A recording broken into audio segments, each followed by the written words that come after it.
Sabi ng mga DDS, hindi daw nahihiya si Bongbong. Sabi ko, bakit naman nahihiya si Bongbong? Alam nyo ba kung sino yung nakakaya? Yung Tatay Digong Carton yun, di ba nakakulong? Di ba nakakaya yun? Isang presidente, no, sa Pilipinas, nakulong sa ICC. Mas yun yung nakakaya. Alam ko ba, matapang? Di ba? Alam ba, matapang? Diba? Kaya lang niya magtigok, no? Pero tingnan mo sa sarili niya, hindi niya naipagtanggol. Napakatapang, napakayabang. Yun ang nakakaya. Yung pinaka-leader niyo nasaan? Kaya kayong mga DDS na nagsasabing pangabubong, di ba, si Bongbong, kasi hindi dapat mahiya. Dapat kayong mahiya. Di ba? Yung puon nyo, si Digong, ang nakakaya. Di ba?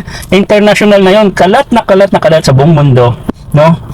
Isang presidente sa Pilipinas na makatapang, nahamunta yung ICC, sisipain pa niya.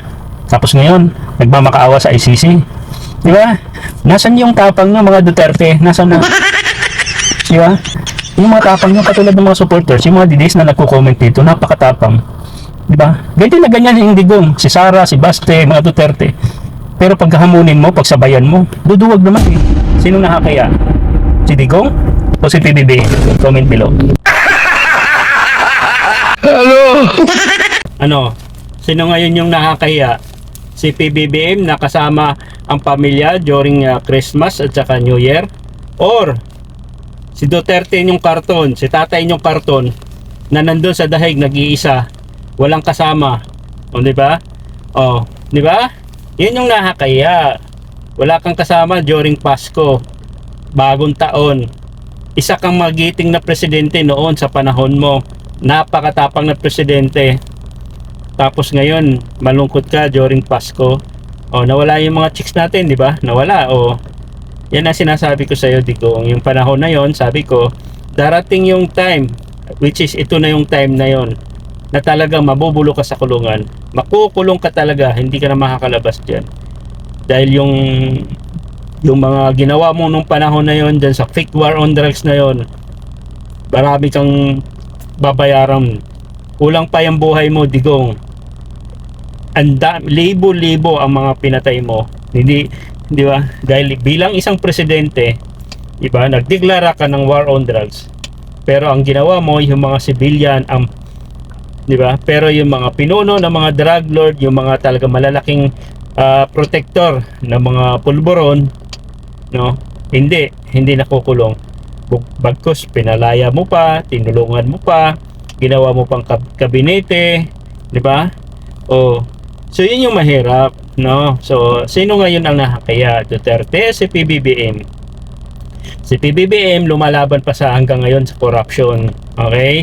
Anti-corruption, kasi ang mga Duterte, mga corruption, nagsimula yan sa panahon ng mga Duterte. Alam ko matagal na yung mga corruption na yun, pero tumindi nung pagpasok ng mga Duterte administration, tumindi yung corruption na yan, no? Dahil sa kagagawa ni Duterte, kunwari war on drugs, kunwari pinapatay mga addict, pero behind nun, sa likod nun, iba, may mga tinutulak na mga shabu, no? Mga droga na hindi natin alam. Isa si Duterte ang talagang nagbe-benepisyo dyan. Alaminin na natin, di ba? Kunwari lang yan, para pang front lang, talagang legal yung ginagawa niya. Tapos yung mga competitor nila, di ba, pinapatay para at least sila na yung, kumbaga sila na yung magsusupply sa buong Pilipinas, no? So yun yung ginagawa dun sa fake war on drugs. At ngayon, babayaran ni Digong yan, yung tatay karton nyo. Diba nakakaya pagka ganun, presidente ka tapos ikaw yung nakulong, no? Nag-iisang isang presidente sa Pilipinas nakulong sa ICC. Nakakaya, di ba? Ngayon, sabihin nyo, sino nakakaya? Iniisip ko hanggang ngayon talagang masentensyahan talaga si Duterte. Yun yung pinaka inaantay natin, no?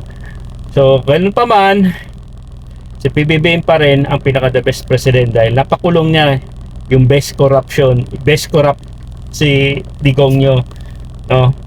So, yun lang mga idol, sa mga hindi pa nakasubscribe dyan, sa mga loyalist at saka mga supporters natin sa PBBM sa Facebook, yan, PBBM Reaction TV sa Facebook page natin, paki-follow at dito sa ating YouTube channel.